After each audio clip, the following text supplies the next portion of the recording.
Comment fonctionne la suspension d'une voiture? Voici un roue montée de façon à pouvoir monter et descendre librement. Elle roule sur une bande mobile qui représente la route. À chaque bosse, la roue se soulève puis retombe. Une plateforme fixée à la roue est équipée d'un stylet qui trace une ligne. Cette ligne permet de visualiser précisément les mouvements verticaux de la roue et de la plateforme. Lorsque la vitesse augmente, l'effet des bosses devient beaucoup plus important. En ralenti, on voit clairement que la roue grimpe sur la bosse, puis rebondit dans les airs, transmettant le choc à la plateforme en ajoutant un ressort sous la plateforme. On réduit ces secousses, car le ressort absorbe une partie de l'impact.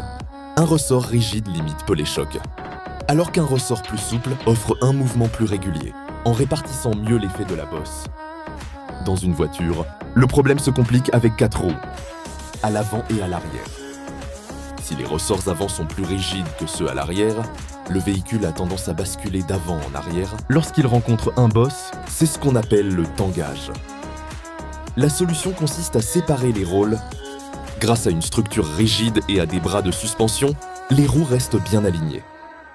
Les ressorts peuvent alors être uniquement dédiés à l'absorption des chocs, ce qui permet d'utiliser des ressorts plus souples à l'avant comme à l'arrière.